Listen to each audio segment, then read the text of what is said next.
So today I'm going to show you a small little Figma tutorial.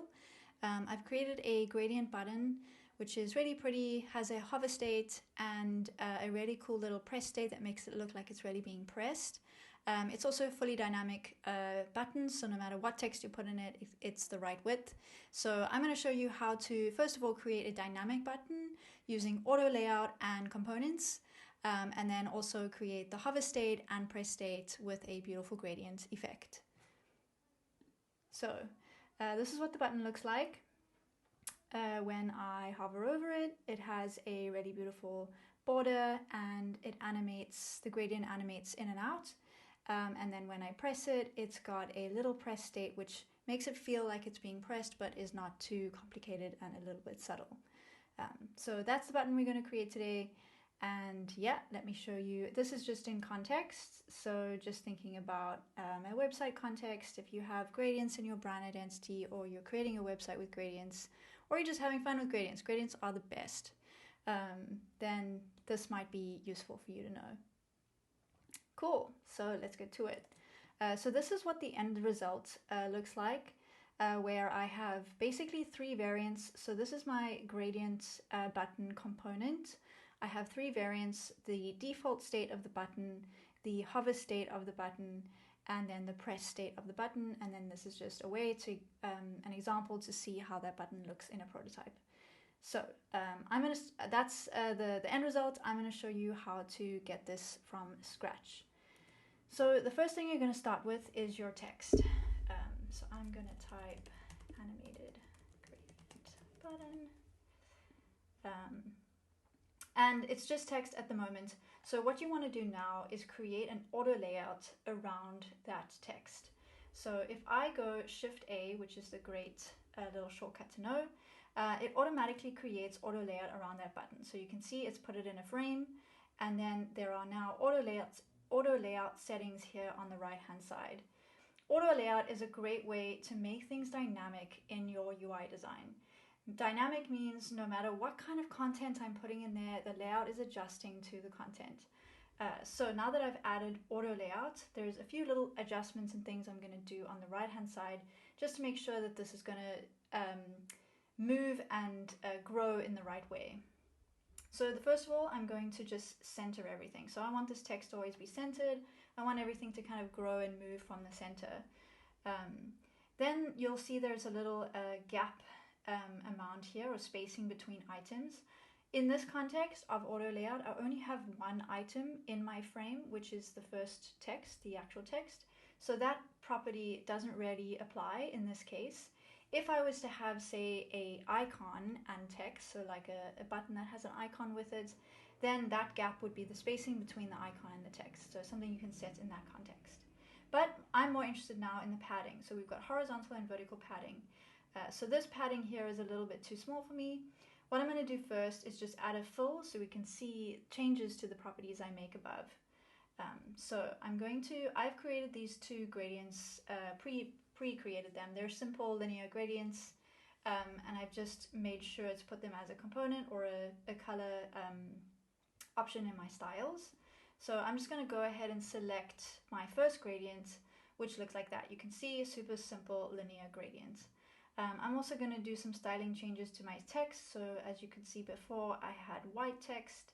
I also wanted to add, or I'd like to add like a little simple shadow. So I'm going to make it a 0 y-index and maybe like a 3 or 2 blur and something a bit more subtle like 15%.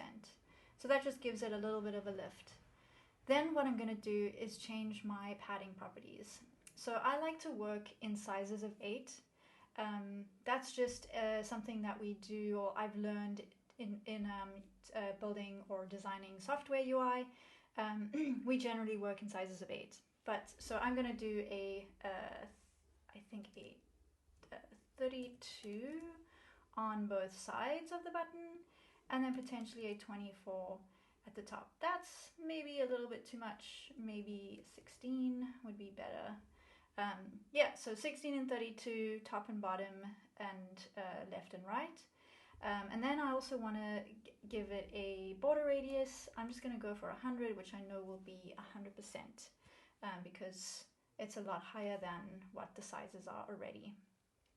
One thing that never quite works for me is the spacing top and bottom. Even though I've said 16, it still looks a little bit higher at the top. So in order to add custom padding to each item or each part, each side of the button, you can press this button, this little icon on the right, and I'm gonna now just add a little bit extra to the bottom just to make sure it's a little bit more centered. Something about the equal top and bottom numbers is never quite centered visually for me. Don't know if anyone else feels that, but I usually add one more pixel to the bottom. So you can see now we're starting to get the button we want. What I did also have in the example above is a stroke. So I'm going to add a stroke with the same gradient as I had before. And then I'm going to break that and I'm going to make it 20% of the actual color. And you're not seeing anything yet. I'm going to make it outside, just so it's outside the alignment, and I'm going to make it 10. So now you can see it has a nice border around it. Making it 20% means that whether this button is on black or on white, that color behind it is going to have a nice translucent texture or color no matter what color it's on. So instead of making it exactly this kind of like very light gradient, I'd rather put an opacity on it because it makes it more dynamic on different color backgrounds. Cool, so now I've got a good looking button. This seems pretty much ready for what I want. The one thing I wanted to just tell you is that for making this button dynamic, so when I made auto layout, it automatically set these properties to hug.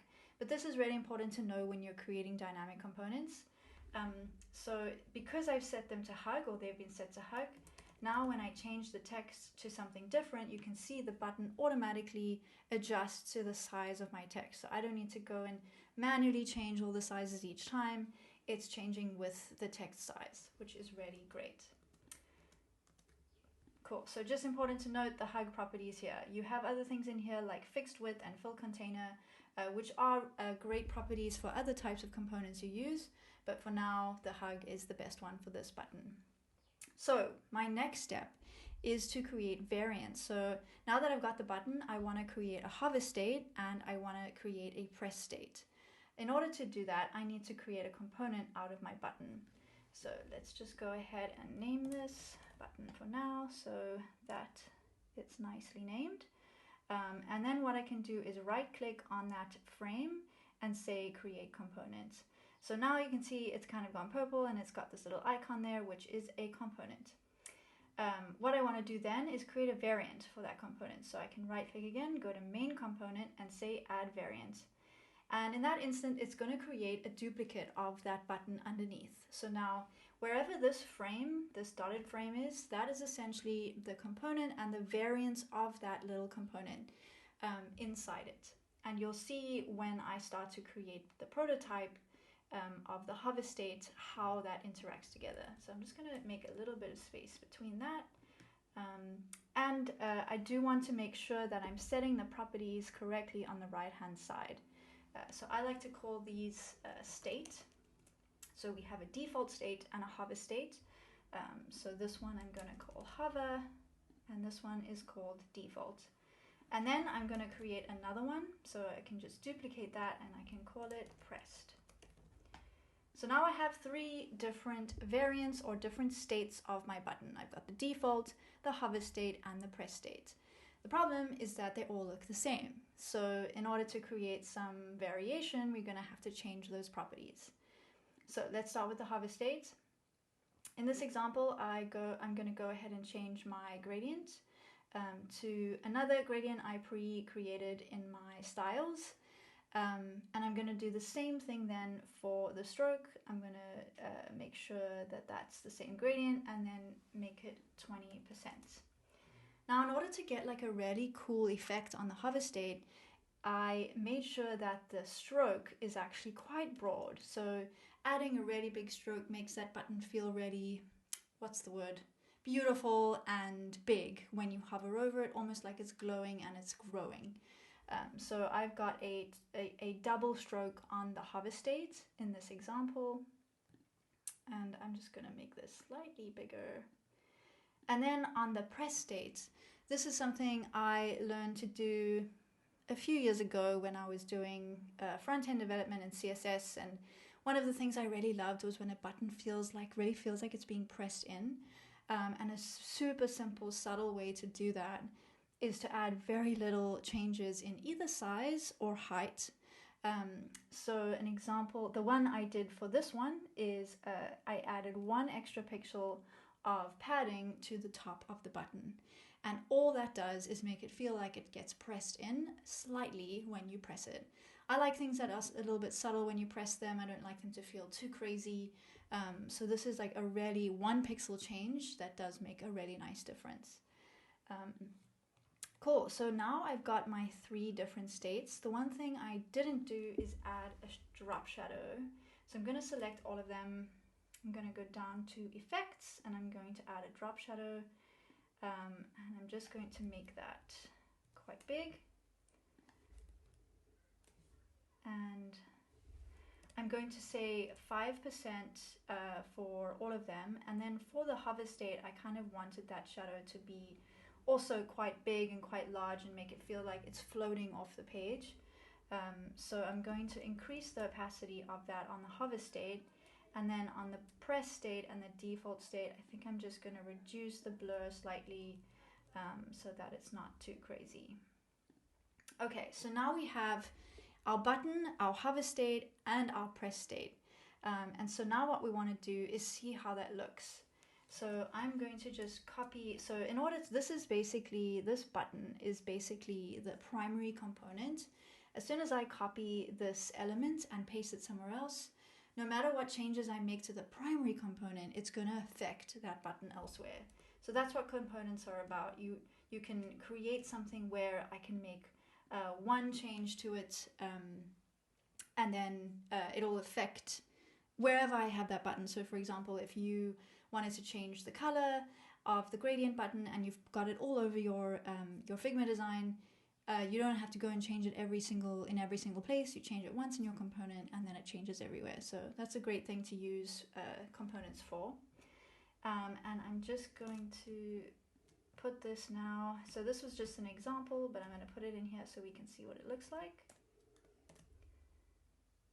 And let's just center it. And then I'm going to go in. Oh, I forgot. I forgot to add the prototype stuff. We have the states, but we don't have any interactions. So the last step is to put the interactions on the button. So I'm now on my default state button. I go to prototype and now I get these little things on the sides where I can extend this to another element. So I'm going to extend this one to my hover state and I'm going to say while hovering, I want to change it to the state that's hover. And then what's really nice to do is smart animate, because smart animate is going to take the elements that are in my default state and morph them into my hover state. So it's kind of a nice thing to play with because it does add a lot of animation in between those transitions and those hover states. So yeah, I've got that. And then to get the press state, what I'm going to do on this one is go to do the same thing to my press state and then say while pressing, change to pressed. And this time I'm going to make it quite a short animation. I don't want that press state to kind of like take too long. I want it to be quite quick and punchy. So I'm going to set it to 100 milliseconds. And then on the way back, I'm going to change this to mouse up. So when I press my mouse up, I want it to go back to the hover state. And I'm also going to make that quite quick. Okay, so now I've got my interactions on my button. Okay, so now I'm going to copy and paste my button back into my prototype, which is over here, just to see how it looks and make sure that it is centered. And then when I go into the prototype, now when I hover over it, you can see it's got that really beautiful glow. It's got a growing border, and the gradient is animating in between very beautifully. And when I press, just that little subtle 1 pixel padding on the top creates a really nice, beautiful, like pressed feeling. And I really love it when you press a button on a website and it feels like you're actually pressing it. Yeah, so that's all for today. I hope you enjoyed this tutorial, and yeah, I'll hopefully be doing more soon. Thank you for watching.